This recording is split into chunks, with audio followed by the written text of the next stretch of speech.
ನಮಸ್ಕಾರ, ಶುಭೋದಯ. ಇವತ್ತೊಂದು ಮನಸ್ಸಿಗೆ ರಮ್ಯವಾದಂತಹ ಮುಗ್ಧವಾದ ಒಂದು ಚಿತ್ರಣವನ್ನು ಕೊಡುವಂತಹ ಶುಭೋದಯ ಪದ್ಯವನ್ನು ನಿಮ್ಮ ಮುಂದೆ ಇಡ್ತಾ ಇದ್ದೀನಿ. ನೆನ್ನೆ ಇರುಳ ನುಂಗಿ ತಾರೆಯಲ್ಲಿ ತಂಗಿ ನಿದ್ದೆಯಲ್ಲೂ ದಿಕ್ಕುಗಳ ಕನವರಿಸಿ ಬಿಕ್ಕಳಿಸಿದವನು ಇಂದು ತೆರೆದ ಬಾಗಿಲ ತೂರಿ ಬಂದಿಹನು ರವಿ ಎಚ್ಚರದ ಅಡಿಯೊಳಗೆ ಬೆಳಕ ತುಂಬುವನು.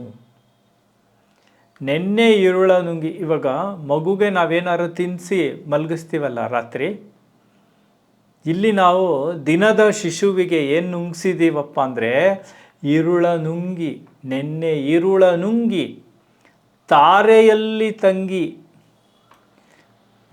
ತಾಯಿ ಮಡಿಲಲ್ಲಿ ಮಲ್ಕೊಳ್ಳುತ್ತೆ ಮಗು, ಹಾಗೆ ಇವನು ತಾರೆಯಲ್ಲಿ ತಂಗಿ. ರವಿ ಎಲ್ಲಿ ಮಲಗಿದ್ದಾನೆ? ತಾರೆಗಳಲ್ಲಿ, ನಕ್ಷತ್ರಗಳಲ್ಲಿ. ತಾರೆಯಲ್ಲಿ ತಂಗಿ ನಿದ್ದೆಯಲ್ಲೂ ದಿಕ್ಕುಗಳ ಕನವರಿಸಿ ಬಿಕ್ಕಳಿಸಿದವನು. ಸೂರ್ಯನಿಗೆ ಅಥವಾ ಮಗುಗೆ ನಿದ್ದೆಯಲ್ಲಿ ಕೂಡ ಅದು ಏನನ್ನೋ ನೆನೆಸ್ಕೊಂಡು, ತಾನು ಆಟ ಆಡಿದ್ದು, ತಾನು ಓಡಾಡಿದ್ದು, ತನ್ನ ಸ್ನೇಹಿತರು, ತನ್ನ ದೈನಂದಿನ ಆವತ್ತೇನು ನಡೀತು ಅದನ್ನು ನೆನೆಸ್ಕೊಂಡು ಕೆಲವು ಸಲ ದುಃಖಪಟ್ಟು ಅಳುತ್ತವೆ ಮಕ್ಕಳು. ಆ ರೀತಿಯಲ್ಲಿ ರವಿ ಏನನ್ನು ನೆನೆಸ್ಕೊಂಡು ಅಳುತ್ತಾ ಇದ್ದಾನೆ? ನಿದ್ದೆಯಲ್ಲೂ ದಿಕ್ಕುಗಳ ಕನವರಿಸಿ, ದಿಕ್ಕುಗಳನ್ನು ಕುರಿತು ಕನ್ವರಿಸ್ತಾ ಇದ್ದಾನಂತ ಅವನು. ಯಾಕೆಂದರೆ ಅವನೇ ದಿಕ್ಪತಿ ಅಲ್ವಾ. ನಿದ್ದೆಯಲ್ಲೂ ದಿಕ್ಕುಗಳ ಕನವರಿಸಿ ಬಿಕ್ಕಳಿಸಿದವನು. ಬಿಕ್ಕಳಿಸಿದವನು ಅಂದರೆ ಒಂಚೂರು ಎಚ್ಚರ ಮಾಡಿಕೊಳ್ಳೋದು. ಅಂದರೆ ನಿದ್ದೆಯಲ್ಲಿ ಬಿಕ್ಕಳಿಸೋದು ಅಂದರೆ ದುಃಖ ಪಡೋದು, ಅಳೋದು.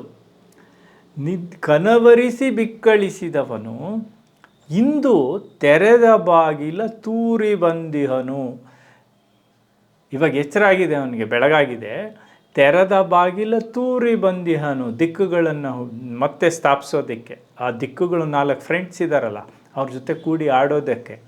ತೂರಿ ಬಂದಿಹನು ರವಿ ಎಚ್ಚರದ ಅಡಿಯೊಳಗೆ ಬೆಳಕ ತುಂಬುವನು. ಎಚ್ಚರದ ಅಡಿ, ಅವನು ಭಾಳ ಹುಷಾರಾಗಿ ಬರ್ತಾನೆ. ನಿದ್ದೆಗಣ್ಣು. ಎರಡನೇದು ಎಚ್ಚರದ ಅಡಿ ಅಂದರೆ ಮನಸ್ಸಿನ ಎಚ್ಚರದ ಅಡಿ. ನಾವು ಒಳಗೆ ಜಾಗೃತರಾದರೆ, ನಿದ್ದೆಯ ಜಾಡ್ಯವನ್ನು ತೆಗೆದು ಎಚ್ಚರಗೊಂಡರೆ ಎಚ್ಚರದ ಅಡಿಯೊಳಗೆ ಬೆಳಕ ತುಂಬುವನು. ಅಂದರೆ ತಿಳುವಳಿಕೆ ಬರುತ್ತೆ, ಜ್ಞಾನ ಬರುತ್ತೆ ಅನ್ನೋದು ಇವತ್ತಿನ ಸಂದೇಶ. ನಮಸ್ಕಾರ.